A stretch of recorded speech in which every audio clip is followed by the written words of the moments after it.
भीषण आठवणी अद्याप जगाच्या मनातून पुसल्या गेलेल्या नाहीयेत।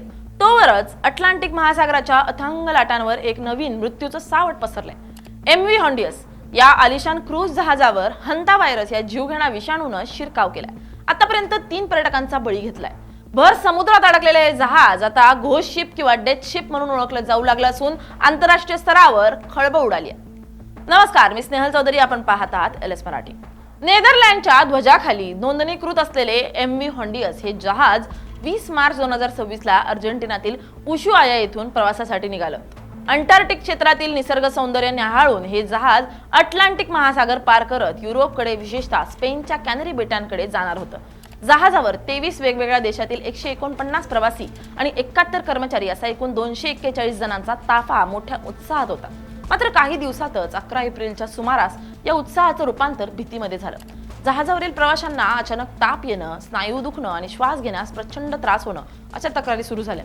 सुरुवातीला याला सामान्य आजारपण समजलं गेलं, परंतु एकामागून एक मृत्यू होऊ लागल्यानं संपूर्ण जहाजावर चिंतेचे ढग दाटले आणि जहाज मार्गावर 3 दिवसांचा लॉकडाऊन लावण्यात आला।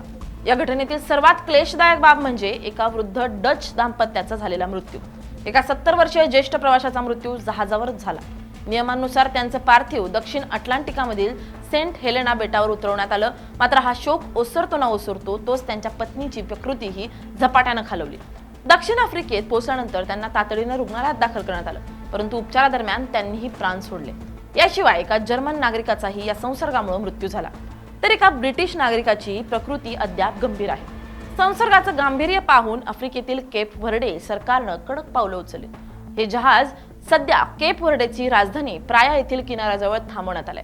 मात्र जमिनीवर संसर्ग पसरू नये या भीतीनं स्थानिक प्रशासनानं कोणत्याही प्रवाशाला किंवा कर्मचाऱ्याला जहाजावरून खाली उतरण्यास सक्त मनाई केली आहे। जहाजाला पूर्णपणे क्वारंटाईन करण्यात आलं असून भर समुद्रात हे जहाज आता एक तरंगत विलगीकरण केंद्र बनलंय।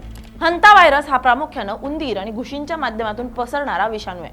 हा विषाणू मानवी शरीरात शिरल्यानंतर थेट फुफ्फुसांवर हल्ला करतो। त्याला वैद्यकीय भाषेत हंता व्हायरस पल्मोनरी सिंड्रोम असं म्हणतात। हा विषाणू हवेतून पसरण्यापेक्षा उंदरांच्या संपर्कातून अधिक वेगानं पसरतो। उंदरांची विष्ठा किंवा लगवी जिथे असते तिथे हा विषाणू सक्रिय राहतो। उंदरानं कुरतडलेल्या अन्नाचं सेवन केल्यास संसर्ग होऊ शकतो। उंदराच्या उत्सर्जित पदार्थांनी दूषित झालेली धूळ श्वासावाटे शरीरात गेल्यास थेट फुफ्फुसात संसर्ग होतो। सर्वात धक्कादायक बाब म्हणजे अंटार्क्टिक किंवा खुल्या समुद्रात जिथे उंदरांचा वावर नसतो तिथेही प्रवाशांना याची लागण झाली आहे। तज्ज्ञांच्या मते जहाजाच्या फूड स्टोरेज अन्न कोठारामध्ये उंदरांचं वास्तव्य असावं असा अंदाज व्यक्त करण्यात आलाय। केबिनच्या अंतर्गत रचनेत दडलेल्या उंदरांच्या विष्ठेमुळे प्रवाशांना श्वास घेताना संसर्ग झाला असल्याची शक्यता आहे।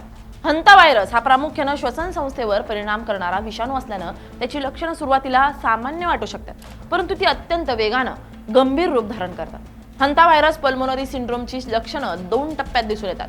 संसर्ग झाल्यापासून साधारणपणे 1 ते 8 आठवड्यांच्या आत ही लक्षणं दिसू लागतात। सुरुवातीला हा आजार सामान्य फ्लू किंवा डेंग्यू सारखा वाटू शकतो, ज्यामुळे अनेकदा ओळखणं कठीण जातं। तीव्र ताप आणि थंडी वाजणं, शरीराचं तापमान अचानक वाढतं, अत्यंत थकवा आणि अंगदुखी, विशेषतः मांड्या, कंबर, पाठ आणि खांद्यांच्या स्नायूंमध्ये तीव्र वेदना होतात। शरीरातील ऊर्जा वेगानं कमी झाल्यामुळे रुग्ण पार गळून जातो। पचन संस्थेच्या तक्रारींनी रुग्ण बेजार होतो। सुमारे 50 रुग्णांना मळमळणं, उलट्या होणं, जुलाब किंवा पोटदुखीचा त्रास होतो। सुरुवातीच्या लक्षणानंतर साधारणतः 4 ते 10 दिवसांनी फुफ्फुसांशी संबंधित गंभीर समस्या सुरू होतात। श्वास घेण्यास प्रचंड त्रास होतो, जणू कोणीतरी छातीवर दगड ठेवलाय किंवा श्वास कोंडला जातोय असं रुग्णाला वाटतं।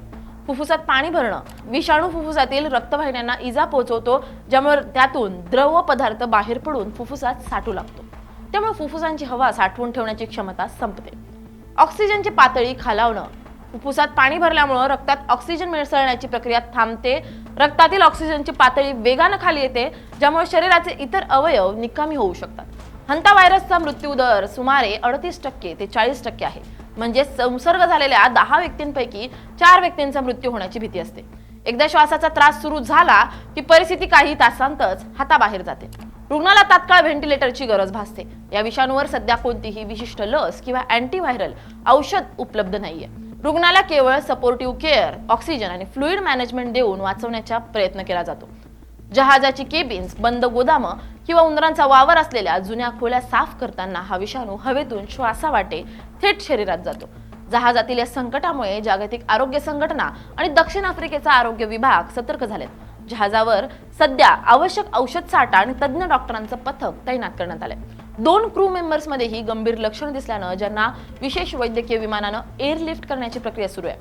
जहाजावरील 149 प्रवाशांचे प्राण वाचवण्यासाठी आंतरराष्ट्रीय स्तरावर हालचाली सुरू आहेत. जे जहाज आता लास पाल्मास किंवा टेनिरेफेच्या दिशेने नेलं जाण्याची शक्यता आहे, जिथं प्रवाशांची सखोल तपासणी केली जाईल. WHOचे युरोप संचालक हंस हेन्री पी क्लुगे यांनी नागरिकांना घाबरू नका असं आवाहन केलं असलं तरी MV हॉन्डियसवरील प्रवाशांसाठी हा प्रवास आयुष्यभराची एक भयावह आठवण ठरणार आहे हे नक्की. अथांग महासागराच्या मधोमध अडकलेले हे जहाज आणि अदृश्य शत्रूशी व्हायरस सोबत सुरू असलेला त्यांचा लढा हे चित्र सध्या जगाला चिंतेत पाडणार आहे.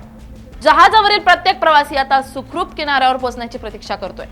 MV हॉन्डियस जहाजावरील परिस्थिती चिंताजनक असली तरी हा आजार कोरोनासारखा वेगाने हवेतून पसरत नाही. मात्र एकदा संसर्ग झाला की तो जीवावर बेतू शकतो, म्हणून याला घातक मानलं जाते. हंता व्हायरस हा कोरोनापेक्षा कमी संसर्गजन्य आहे, पण एकदा तो शरीरात गेला की मृत्यूचा धोका कोरोनापेक्षा कैक पटीने जास्त आहे. म्हणूनच हॉन्डियस जहाजावर याची लागण होणं ही चिंतेची बाब ठरली आहे. Bureau report LS Marathi.